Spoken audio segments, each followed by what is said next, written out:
शुभ प्रभात बच्चों। तो आज हम पढ़ने जा रहे हैं कक्षा 7वीं की दूसरी कहानी दादी माँ। तो आइए पढ़ते हैं। कमज़ोरी ही है अपनी, पर सच तो यह है कि ज़रा सी कठिनाई पड़ते ही बीसों गर्मी, बरसात और वसंत देखने के बाद भी मेरा मन सदा नहीं तो प्रायः अनमना सा हो जाता। अब लेखक यहाँ कहते हैं कि मैंने इतने गर्मी का सीज़न यानी इतने सारे अनुभव किए हैं ज़िंदगी में। उसको कहते हैं अलग अलग सीज़न देखना, इतने सारे अनुभव किए हैं, लेकिन आज भी कभी कभी मुझे ऐसा लगता है कि काश मेरे साथ कोई तो बड़ा होता जो मुझे हर चिंता से मुक्त करता। जैसे कि हम कहते हैं कि घर में अगर कोई बुज़ुर्ग इंसान हो तो जो जवान लोग होते हैं उनका टेंशन थोड़ा कम होता है, क्योंकि बड़े लोग जो होते हैं वो चीज़ें संभाल लेते हैं। लेकिन अब यहाँ कोई भी बुज़ुर्ग इंसान लेखक के घर में नहीं रहा है, इसीलिए जब भी कोई ऐसी परिस्थिति आती है तो लेखक थोड़े घबरा से जाते हैं और खुद को कमज़ोर महसूस करते हैं। मेरे शुभचिंतक मित्र मुँह पर मुझे प्रसन्न करने के लिए आने वाली छुट्टियों की सूचना देते हैं और पीठ पीछे मुझे कमज़ोर और ज़रा सी प्रतिकूलता से घबराने वाला कहकर मेरा मजाक उड़ाते हैं। यानी अब जो लेखक के मित्र है वो क्या करते हैं, सामने तो अच्छा अच्छा बोलते, मीठा मीठा बोलते, लेकिन पीछे उनको पता होता है, हमारे फ्रेंड्स को पता होता है कि हम कैसे घबरा जाते हैं कोई परिस्थिति बदलने पे या ज़रा सी आपत्ति आने पे। सो फिर लेखक के जो मित्र है वो पीछे उनकी हंसी उड़ाते हैं कि अरे वो तो डरपोक है, वो तो कमज़ोर है, और ठहाके लगाते हैं। मैं सोचता हूँ अच्छा अब कभी उन बातों को न सोचूं। ठीक है, जाने दो, सोचने से होता ही क्या है। पर बरबस मेरी आँखों के सामने शरद की शीत किरणों के समान स्वच्छ शीतल किसी की धुंधली काया नाच उठती है। सी लेखक कहते हैं कि मैं सोचता हूँ कि मैं आज के बाद कभी नहीं सोचूंगा कि मैं अकेला हूँ या कमज़ोर हूँ, लेकिन जब भी मैं ऐसा सोचता हूँ कोई ना कोई मेरी एक धुंधली सी काया मेरी आँखों के सामने दिखाई देती है। किसकी है वो धुंधली सी काया? शायद उस धुंधली सी काया के इंसान ने लेखक को बहुत ज़्यादा अपने जीवन में सपोर्ट किया होगा, इसीलिए लेखक कहीं ना कहीं उन्हें बहुत ज़्यादा याद करते हैं। मुझे लगता है जैसे क्वार के दिन आ गए। क्वार यानी आश्विन महीने को क्वार कहते हैं। मेरे गांव के चारों ओर पानी ही पानी हिलोरे ले रहा है। दूर के सीवान से बहकर आए हुए मूथा और साई की अधगली घासें, घेवर और बनप्याज की जड़ें तथा नाना प्रकार की बरसाती घासों के बीच सूरज की गर्मी में खौलते हुए पानी में सड़क एक विचित्र गंध छोड़ रही है। अब लेखक यहाँ कहते हैं कि ये जो क्वार का महीना होता है, ये महीना बारिश के बाद का जो मौसम होता है उसमें आता है। यानी इस समय सीमान यानी दूर सीमाओं से बहकर आ रहा हुआ ये जो मोथा साई अधगली घासें, मोथा और साई ये जो है ये घास के प्रकार हैं, और ये जो घास के प्रकार है ये वो नदी के पानियों के साथ बहकर आ रहे हैं। घास, घेवर, बनप्याज ये जो है ये सारे के सारे जंगली वनस्पतियों के प्रकार हैं, और ये जो बहकर आ रहे हैं फिर वो एक जगह ठहराव में रुक के क्या होता है वो सड़ जाते हैं और उससे एक अलग सी बदबू आती है, एक विचित्र गंध छोड़ रहे हैं।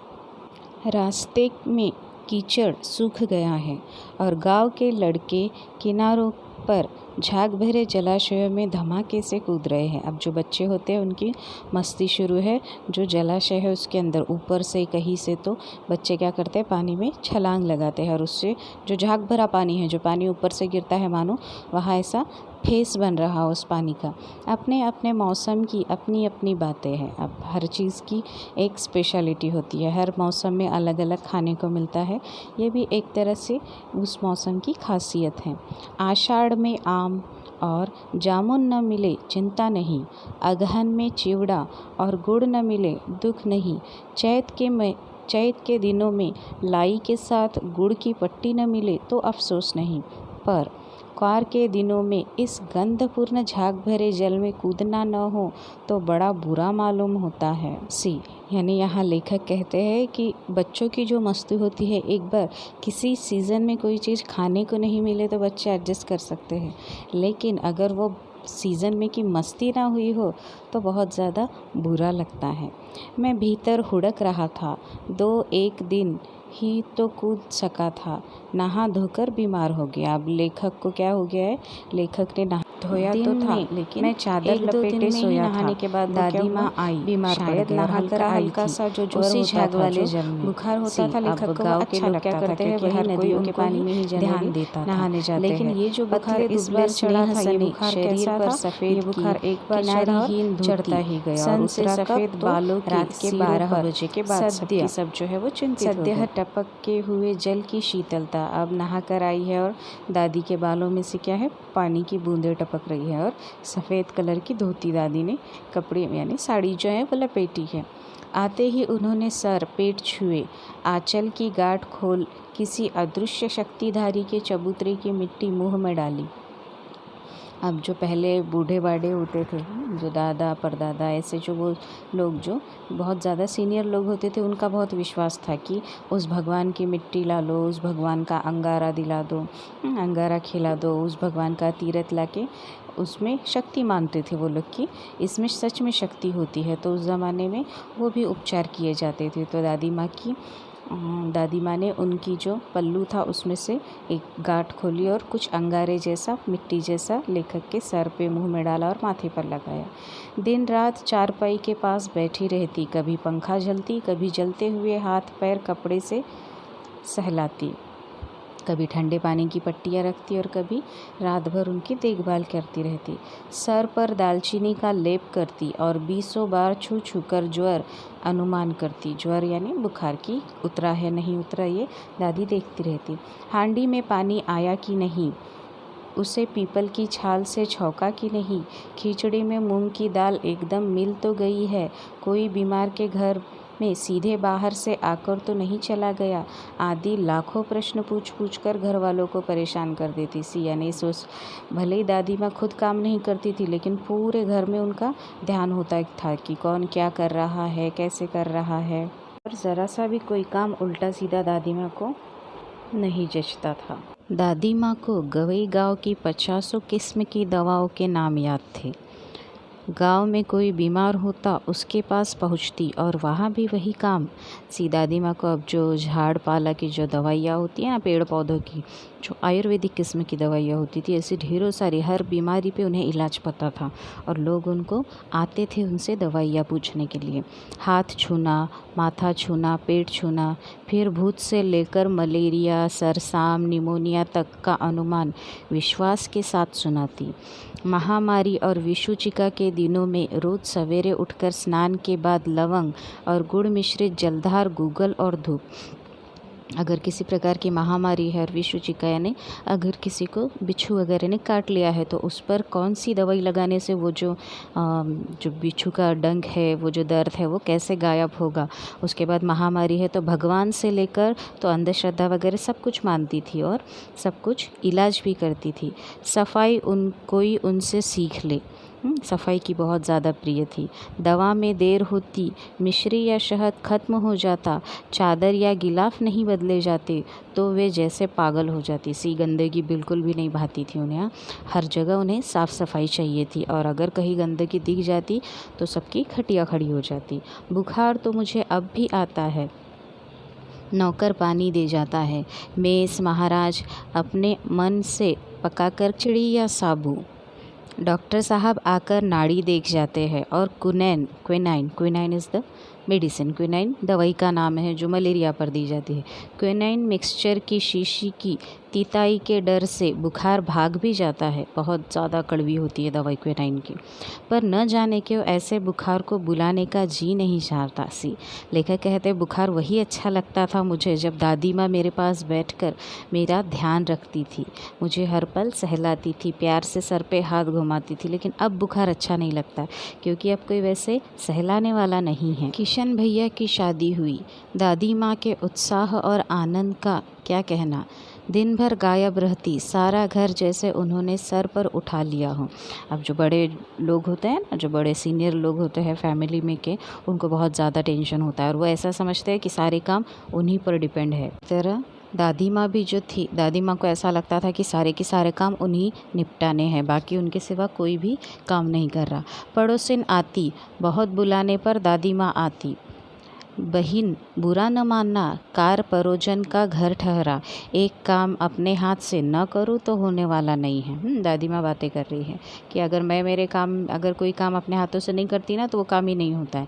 जानने को यो सभी जानते थे कि दादी माँ कुछ भी नहीं करती थी, पर किसी काम में उनकी अनुपस्थिति वस्तुतः विलंब का कारण बन जाती। यानी अगर दादी माँ किसी काम में ध्यान न देती ना तो वो काम डेफिनेटली बहुत ज़्यादा लेट होता था या होता ही नहीं था। इसीलिए दादी माँ हर काम पे ध्यान देती थी और दादी माँ का जो चिल्लाना था वो एक तरह से काम जल्दी होने का भी कारण रहता था। उन्हीं दिनों की बात है। एक दिन दोपहर को मैं घर लौटा। बाहरी निकसार में दादी माँ किसी पर बिगड़ रही थी। अब लेखक घर पर आए हैं काम के बाद और देखा कि दादी किसी को तो चिल्ला रही है। पास के कोने में दुबकी रामी की चाची खड़ी थी। किस पे चिल्ला रही है? तो रामी की चाची पर। सो न होगा धन्नो, रुपए मैं सूद के साथ आज दे दे। अब दादी माँ रामी की चाची पे बिगड़ रही है। शायद उसने पहले पैसे लिए हो गए और वो समय पे लौटा नहीं रही है। सो न होगा धन्नो, रुपए मैं सूद के साथ आज ही दे दे। यानी आज के आज मुझे तो पूरे पैसे वापस कर दे। तेरी आँख में तो शर्म है नहीं? मांगने के समय कैसी आई थी, पैरों में नाक रगड़ती फिरी। किसी ने एक पाई भी न दी। अब लगी आजकल करने, फसल में दूगी। अब क्या तेरी खातिर दूसरी फसल कटेगी सी? यानी रामी की चाची ने कहा था दादी माँ को कि समय आने पर क्या करेगी, पूरे पैसे सूद समेत लौटा देगी, लेकिन अब तक उसने पैसे नहीं लौटाए। और ये जो व्यवहार है ये एक तरह से गलत व्यवहार है, इसीलिए दादी माँ उस पर बहुत ज़्यादा बिगड़ गई है। ये देखो इस चित्र में दादी माँ उसे डांट रही है। दूगी मालकिन, रामी की चाची रोती हुई दोनों हाथों से आंचल पकड़े दादी माँ के पैरों की ओर झुकी। बिटिया की शादी है, आप न दया करेगी तो उस बेचारी का निस्तार कैसे होगा? हट हट, अभी नहा के आ रही हो। दादी माँ पीछे हट गई। अब कुछ लोग सुबह नहाने के बाद क्या होता है वो सोले में रहते हैं कि डायरेक्टली नहा कर आते हैं, इधर उधर नहीं छूते और सीधे भगवान के मंदिर के पास उसकी पूजा करते हैं। इसीलिए दादी माँ ने रामी की चाची को दूर हटा दिया। जाने दो दादी, मैंने इस अप्रिय प्रसंग को हटाने की गरज से कहा। अब लेखक ने देखा ये सब और लेखक कहते दादी जाने दो ना, बेचारी गरीब है, दे देगी पैसे। चला है समझाने। अब दादी ने लेखक को ही डांट दिया, मुझे मत समझा। मैं चुपके से आंगन की ओर चला गया। अब दादी ने लेखक को डांटा तो लेखक भी चुपके से वहाँ से निकल गए। कई दिन बीत गए, मैं इस प्रसंग को एकदम भूल सा गया। एक दिन रास्ते में रामी की चाची मिली। वह दादी को पूतो फलो और दूधो नहाव का आशीर्वाद दे रही थी। अब पूतो फलो यानी तुम्हारी जो आने वाली पुश्तैनें हैं, जो नाती पोती है, वो सब कुछ बहुत अच्छा हो, भगवान सबका बहुत अच्छा करे, ऐसा आशीर्वाद दे रही थी। मैंने पूछा क्या बात है धन्नो चाची? तो उसने विहल होकर कहा। अब लेखक को नहीं समझ में आ रहा धन्नो चाची आशीर्वाद क्यों दे रही है। तो उसने विहल होकर कहा, उरीन हो गई बेटा, भगवान भला करे हमारी मालकिन का। कल ही आई थी, पीछे का सभी रुपया छोड़ दिया, ऊपर से 10 रुपए का नोट देकर बोली, देखना धन्नो, जैसी तेरी बेटी वैसी 10-5 के लिए हंसाई न हो, देवता है बेटा, देवता। अब दादी माँ उसको आशीर्वाद देकर आई है कि अब बेटी की शादी है तो कोई भी काम ऐसा मत करना कि जिससे लड़के वाले नाराज़ हो जाए। उस रोज़ तो बहुत डांट रही थी। मैंने पूछा, अब लेखक ने धन्नो चाची को पूछा है कि उस दिन तो आपको बहुत डांट रही थी। वह तो बड़े लोगों का काम है बाबू, रुपया देकर डांटे भी न तो क्या लाभ। अब वो धन्नो चाची कह रही है कि मैंने एक तो उनसे पैसे लिए थे और समय पर दे भी नहीं पाई तो डांटना तो मुलाजिम है ना। मैं मन ही मन इस तर्क पर हंसता हुआ आगे बढ़ दिया। किशन के विवाह के दिनों की बात है। विवाह के 4-5 रोज़ पहले से ही औरतें रात रात भर गीत गाती हैं। अब किशन भैया का विवाह था तो उस समय की अब लेखक ने वो इंसिडेंट बताया है। विवाह की रात को अभिनय भी होता है, यानी जो रत जगह वगैरह होता है उसमें लेडीज़ का प्रोग्राम होता है, उसमें फिर डांस वगैरह करते हैं, किसी की एक्टिंग करते हैं, मिमिक्री करते हैं। उसमें विवाह से लेकर पुत्रोत्पत्ति तक के सभी दृश्य दिखाए जाते हैं। सभी पार्ट औरतें ही करती है। मैं बीमार होने के कारण बारात में न जा सका। मेरा ममेरा भाई राघव दालान में सो रहा था।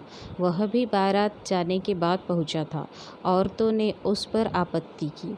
दादी माँ बिगड़ी, लड़के से क्या पर्दा, लड़के और बरहैया का मन एक सा होता है। मुझे भी पास की एक चारपाई पर चादर उड़ाकर दादी माँ ने चुपके से सुला दिया। बड़ी हंसी आ रही थी। सोचा कहीं ज़ोर से हंस दूँ तो भेद खुल जाएगा। अब उसी लेडी संगीत में दादी ने क्या किया है, चुपचाप अब इन पे लेखक पे कपड़ा डाल के उनको सुला दिया है, लेकिन वो मिमिक्री चुपचाप देख रहे हैं और उन्हें हंसी भी आ रही है और डर लग रहा है कहीं ज़ोर से हंस दिए तो चोरी पकड़ी जाएगी।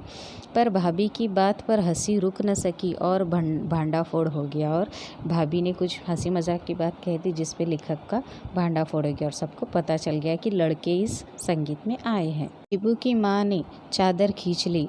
कहो दादी, यह कौन बच्चा सोया है? बेचारी रोता है, शायद दूध तो पिला दूँ। हाथापाई शुरू हुई। दादी लड़के से क्यों लगती है? सुबह रास्ते में दीबू की माँ मिली। कल वाला बच्चा भाभी। मैं वहाँ से ज़ोर से भागा और दादी माँ के पास जा खड़ा हुआ। वस्तुतः किसी प्रकार का अपराध हो जाने पर जब हम दादी माँ की छाया में खड़े हो जाते थे अभय दान मिल जाता था। अब लेखक कहते कोई भी गलतियाँ होती थी तो हम क्या करते थे, दुबक कर दादी के आंचल में छुप जाते थे, जहाँ हमें सबसे ज़्यादा सेफ लगता था। ऐसा लगता था हम सभी प्रकार से सेफ हैं। स्नेह और ममता की मूर्ति दादी माँ की एक एक बात आज कैसी कैसी मालूम होती है। परिस्थितियों का वात्या चक्र जीवन को सूखे पत्तों सा कैसा नचाता है, इसे दादी माँ बखूबी जानती थी।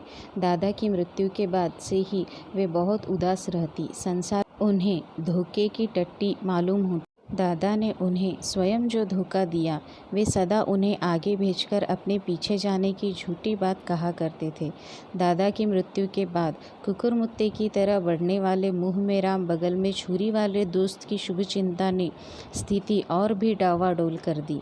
दादा के श्राद्ध में दादी माँ के मना करने पर भी पिताजी ने जो अतुल संपत्ति व्यय की वह घर की तो थी। लेखक के पिता ने क्या किया है, बहुत ज़्यादा दोस्तों के कहने पे अपव्यय कर दिया है, ज़्यादा खर्च कर दिया था, इतना बहुत ज़्यादा व्यय कर दिया था। तो वो चीज़ क्या हुई थी, गरीबी आ गई थी लेखक को। दादी माँ अक्सर उदास रहा करती। माघ के दिन थे, कड़ाके का जाड़ा पड़ रहा था। जाड़ा माने ठंडी। पछुआ का सन्नाटा और पाले की शीत हड्डियों में घुसी पड़ती, यानी इतनी कड़ाके की ठंड थी कि मानो हड्डियाँ तक थर-थर काँपने लगती थी। शाम को मैंने देखा दादी माँ गीली धोती पहने कोने वाले घर में एक संदूक पर दिया जलाए हाथ जोड़कर बैठी है। उनकी स्नेह कातर आँखों में मैंने आंसू कभी नहीं देखे थे। मैं बहुत देर तक मन मारे उनके पास बैठा रहा। उन्होंने आंखें खोली। दादी माँ, मैंने धीरे से कहा, क्या है रे, तू यहाँ क्यों बैठा है? दादी माँ, एक बात पूछूं, बताओगी ना? मैंने उनकी स्नेहपूर्ण आँखों की ओर देखा। क्या है, पूछ। तुम रोती थी। दादी माँ मुस्कुराई। पागल, तूने अभी खाना भी नहीं खाया ना? चल चल, धोती तो बदल लो। दादी माँ, मैंने कहा। अब दादी ने बात पलट दी है। मुझे सर्दी गर्मी नहीं लगती बेटा। वे मुझे खींचती रसोई में ले गई। सुबह मैंने देखा चारपाई पर बैठे पिताजी और किशन भैया मन मारे कुछ सोच रहे हैं। दूसरा चारा ही न क्या है, बाबू बोले, या कोई देता नहीं। कितने के तो अभी पिछले भी बाकी है। वे रोने रोने से हो गए, यानी इतने कि अब कुछ भी पैसे नहीं बचे हैं और जो उधारी ली थी वो लोगों की उधारी पहले ही चुकाना बाकी है। रोते क्यों है रे? दादी माँ ने उनका माथा सहलाते हुए कहा। मैं तो अभी ही हूँ ही। उन्होंने संदूक खोलकर एक चमकती सी चीज़ निकाली। तेरे दादा ने यह कंगन मुझे इसी दिन के लिए पहनाया था। उनका गला भर आया। मैंने इसे पहना नहीं, इसे सहेज कर रखती आई हूँ।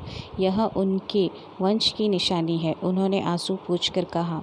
पुराने लोग आगा पीछा सब सोच लेते थे बेटा। दादी माँ को पता था कि हो सकता है ऐसी कंडीशन आ जाए जब मुझे इसका काम पड़े, इसीलिए दादी माँ ने वो जो कंगन है वो संभाल कर रखे थे। सचमुच मुझे दादी माँ शाप भ्रष्ट देवी सी लगी। धुंधली छाया विलीन हो गई। मैंने देखा दिन काफ़ी चढ़ आया है। पास के लंबे खजूर के पेड़ से उड़कर एक कौवा अपनी घिनौनी काली पांखें फैलाकर मेरी खिड़की पर बैठ गया। हाथ में जब अब भी किशन भैया का पत्र काँप रहा है। काली चींटियों सी कतारें धूमिल हो रही है। आंखों पर विश्वास नहीं होता। मन बार बार अपने से ही पूछ बैठता है, क्या सचमुच दादी माँ नहीं रही सी? लेखक है शिव प्रसाद सिंह। अब लेखक कह रहे हैं कि सचमुच दादी की यादें ऐसी हैं मानो आज भी वो जागी हो उठती है, दादी माँ की यादें। इसी तरह हमने ये